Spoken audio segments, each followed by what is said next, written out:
Boa tarde, senhor presidente, senhores vereadores, senhora vereadora, servidores aqui dessa casa, profissionais de imprensa e a população que nos acompanha hoje de forma exclusivamente online. E essa ausência de público hoje aqui nessa galeria demonstra um dos reflexos da pandemia do novo coronavírus. A gente vem passando, sem dúvida alguma, um dos momentos mais delicados dessa pandemia. E a discussão que eu quero trazer aqui hoje, e eu começo fazendo, lembrando sempre que não existe, por mais que seja tentador, não existem soluções simples para problemas complexos, é que esse vírus ele mata não só pessoas, ele não tira vidas, mas é um vírus que mata também empregos, que mata sonhos, que mata economia. E sem dúvida alguma, como o Rick trouxe agora há pouco, complemento dos demais vereadores e vereadora, é um desafio muito grande esse equilíbrio entre saúde e economia, como se a gente tivesse que escolher exclusivamente um desses caminhos, E aí eu trouxe alguns apontamentos para a gente poder qualificar esse debate para além de achismos, Esse gráfico aqui do mapa de Santa Catarina, das regiões de ocupação dos leitos de UTI, é de hoje de manhã. Então vejamos que a taxa de ocupação geral é de 94,44%, sendo algumas regiões aí mais comprometidas do que as outras. O vereador Gia trouxe informação, foram 4 óbitos, Gia, no dia de... hoje nós passamos de 140 óbitos aqui no município, são 140 famílias aí que estão em luto devido a essa doença que tem feito com que a gente repensasse o nosso modo de agir, de se comportar no dia a dia. E nesse desafio de saúde e economia, nós tivemos uma recomendação de alguns órgãos de fiscalização para que o governo do estado adotasse as medidas de lockdown aqui em Santa Catarina por 14 dias. A gente teve já uma experiência nesse final de semana, e teremos no próximo também. Eu li uma reportagem hoje que nós tivemos 6.000 ocorrências, 27 locais foram interditados. Isso, para um padrão de estado, a gente vê que é muito pouco. E aí a gente tem que questionar a eficácia da medida do lockdown no benefício à saúde, em contrapartida ao prejuízo que ele traz na economia. E aí eu faço uma reflexão e uma crítica, porque eu já estive do outro lado do balcão, no Executivo, discutindo algumas decisões que foram tomadas no ano passado, e são decisões difíceis de fato. Você tem diferentes pontos de vista e você não consegue agradar todo mundo.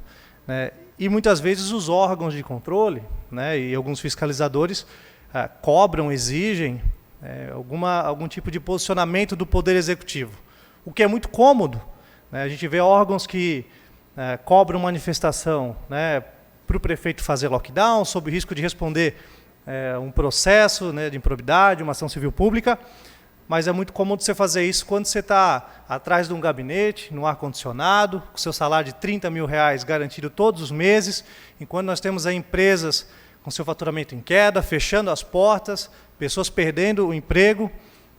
Então é muito fácil você apontar e dizer o que o outro tem que fazer, sem muitas vezes rever os próprios privilégios que nós temos, sobretudo na esfera estadual e federal. A gente sabe que no município é uma realidade bem diferente.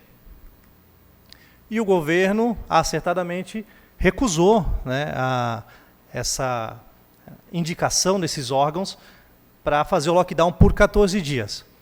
Felizmente, e corre o risco, então, os órgãos não descartam a possibilidade de recorrer à justiça. E a gente tem também a questão da interferência na autonomia dos poderes. O Executivo foi eleito para tomar decisões, e muitas vezes a gente vê Executivo, o próprio o Legislativo, o Judiciário, o próprio Ministério Público querendo interferir nas decisões dos gestores do Poder Executivo. E aí eu lembro, o primeiro lockdown que a gente teve há quase um ano, o primeiro decreto do governo do estado foi no dia 17 de março de 2020, e naquele momento o lockdown foi acertado porque tinha uma justificativa muito clara, que era estruturar o sistema de saúde. A gente já tinha a experiência do que estava acontecendo no mundo, do colapso do sistema de saúde. Quem não lembra aqui o caso da Itália, de caminhões do Exército carregando corpos porque o sistema de saúde não conseguiu se organizar.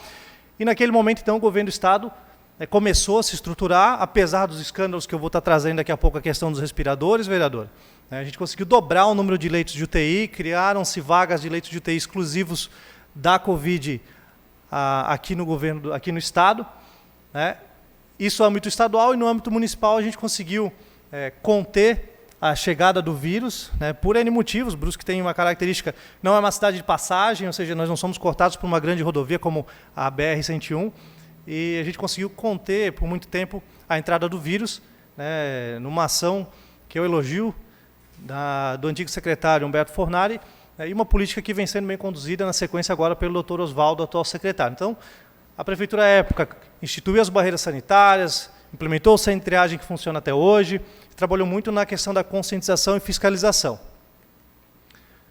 E agora a gente teve os lockdowns no final de semana, então veja o prejuízo que a gente tem na economia, com inúmeros setores fechados no final de semana, 6 mil fiscalizações, 27 locais interditados. Quantas pessoas que estariam trabalhando e cumprindo as regras e fazendo a sua parte tiveram que fechar as portas, em virtude de uma medida que atendeu somente 27 locais interditados em todo o Estado.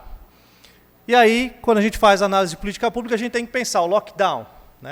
No ponto de vista da saúde, reduz a curva de contágio e amplia a estrutura do sistema de saúde, o que não é mais um argumento, porque a gente já está há um ano em pandemia e não faz mais sentido, por mais que o sistema público seja burocrático em algumas questões, você argumentar que precisa de tempo para poder estruturar o sistema de saúde.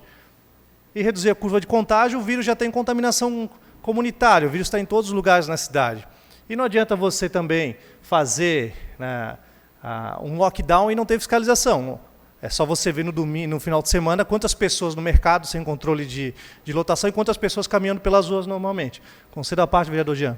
Então, vereador André, como fiz com o Rick, eu quero reforçar a parte aqui, até porque recebi uma mensagem de uma pessoa que é trabalhador da indústria, e tem em casa 2 idosos que vivem com ele. Ele mostrou a preocupação de estar lá no ambiente de trabalho sem os devidos cuidados. Então, eu quero reforçar o pedido para os empresários, para os comerciantes, para tomarem os devidos cuidados com os seus trabalhadores lá no ambiente de trabalho. Obrigado, é isso. Agradeço, vereador Jean. E aí vamos trazer algumas tabelas, aqui, alguns gráficos para a gente poder entender o impacto que teve na economia o vírus. A questão do PIB, a queda que nós tivemos em março e abril, e agora, no final de setembro, começamos a ter uma retomada. E você conversando aqui com os empresários de Brusque, nos mais variados segmentos, a economia não está ruim, o pessoal está vendendo, o que impacta muito é a elevação do custo dos insumos, o pessoal da construção civil sentindo isso na pele de uma forma muito mais intensa. O desemprego, que a gente está numa alta, com 14,6% de desemprego. Eu trouxe a informação aqui, na semana passada, que pela primeira vez em 30 anos nós temos mais mulheres fora do mercado de trabalho do que trabalhando. Isso porque, em muitos casos, quando um casal, alguém tem que largar o emprego para cuidar das crianças em casa, geralmente é a mulher. Na média ganha menos do que o homem, e larga o emprego para que o marido possa ficar trabalhando. Isso impacta também da ausência das aulas presenciais. E a piora nas contas públicas, por mais que na semana passada a gente teve aqui a apresentação da secretária Edna, junto com o contador Cristiano, que a prefeitura teve um superávit do ano passado, isso também é fruto do repasse que nós tivemos do governo federal, com a Lei 173, mas o rombo nas contas públicas de forma geral está aí. A gente não tem mais recurso como tinha antes para fazer auxílio emergencial, para estar dando suporte para as empresas. O caixa do governo federal está passando por dificuldade, está tendo que onerar os bancos agora para poder baixar o valor da gasolina, então está fazendo uma jogada de impostos para tentar manter as contas públicas em dia. E o repasse que a gente teve no ano passado, com certeza a gente não vai ter nesse ano.